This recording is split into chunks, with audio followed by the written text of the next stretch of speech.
Swiss Malayali association അവതരിപ്പിക്കുന്നു എൻ്റെ നാട് എൻ്റെ വീട്.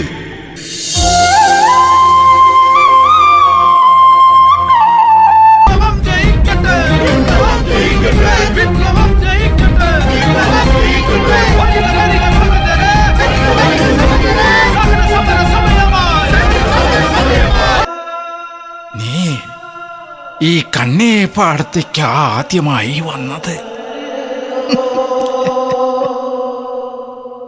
അന്നത്തെ നിന്റെ കണ്ണേറിലൊന്ന് വീണുപോയതാ ഈ ഞാൻ. ആരാന്റെ അമ്മക്ക് ഭ്രാന്ത് പിടിച്ച കരക്കാർക്ക് കാണാൻ നല്ല ചേരല്ലേ? സത്യത്തിൽ എനിക്ക് ആ കാഴ്ച കണ്ടപ്പോ ഒരു യുവാവായി മാറാൻ മോഹായിട്ടോ. നാടിന് നല്ല മാറ്റല്ലേ നമ്മുടെ കുട്ടികൾ കൊണ്ടുവരണേ. നല്ല മാറ്റം.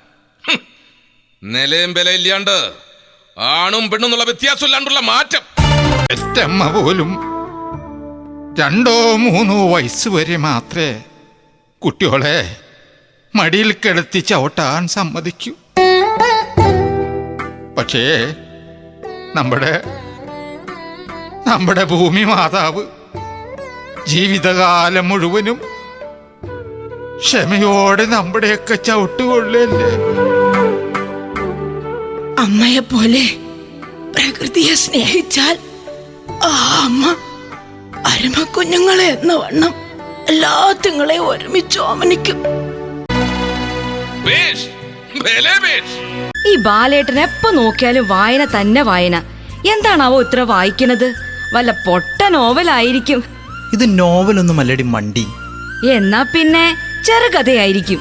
ചെറുകഥയുമല്ല, ഇത് ഗ്രാമോദ്ധാരണത്തെക്കുറിച്ച് ഗാന്ധിജി എഴുതിയ ഒരു പുസ്തകമാണ്. അയ്യയ്യേ, ആരെങ്കിലും വായിക്കോ ഇത്തരം മുഷിപ്പൻ വിഷയങ്ങൾ? ജാനോ, നല്ല വിശപ്പ്. ഉച്ചയായിട്ട് നീ കൂട്ടാത്തിന് അരിയണുള്ളൂ. മനുഷ്യ, ഞാൻ വല്ലതും പറഞ്ഞാലുണ്ടല്ലോ. അപ്പോടെ അരിയില്ലേ? ഞാൻ വിചാരിച്ചു നീ. അരിയുണ്ട്, ഇവിടെ പുര നിറച്ചുണ്ട്. കാരണം ഒരു സ്വതന്ത്ര രാഷ്ട്രത്തിലെ പൗരന്മാരായി ജീവിക്കാൻ രാഷ്ട്രീയവും മതവും നമ്മെ അനുവദിച്ചിട്ടുണ്ടോ? തൊടി കൂടെ നടന്ന ആ മണ്ണൊക്കെ നമ്മുടെ കാലുമേക്കട പോരൂടാ. നമുക്കേ പോരുടാ പോരും. നിനക്ക് നിന്റെ കെട്ടികൾക്കും വഴി നടക്കാനുള്ളതല്ല എന്റെ പറമ്പ്. നായിന്റെ മോനെ, വഴി നടക്കണം പോരാഞ്ഞിട്ട് എന്റെ മെക്കെട്ട് കയറണം. വരുത്ത മാപ്പിളെ, ഞാനെല്ലാം കണ്ടിട്ടാ വരണത്. മേനോൻ എന്ത് കണ്ടെന്നാ? അത് ആണുങ്ങളോട് പറയാൻ കൊള്ളില്ല. തറവാടിന്റെ മാനം കളഞ്ഞു കുളിക്കണ വകകൾ. അതിന് എന്താണ് മാധവൻ കണ്ടത്? പിന്നെ നീ വേണ്ടാതീനം പറഞ്ഞുണ്ടാക്കിയ തനിക്കോണം നീ അറിയും. നിങ്ങളും തൂട്ടി പറയണേ. അധികാരത്തിന്റെ ബലത്തിലേ ഇവരിവിടെ കാട്ടിക്കൂട്ടുന്നത് നിങ്ങൾ കാണില്ല. ഇഷ്ട മത്തായി പറഞ്ഞാലും കാര്യമുണ്ട്. കഴിഞ്ഞ വെള്ളിയാഴ്ച ഞമ്മടെ പള്ളിയിലും ഇതൊക്കെ തന്നെ പറഞ്ഞേന്ന്.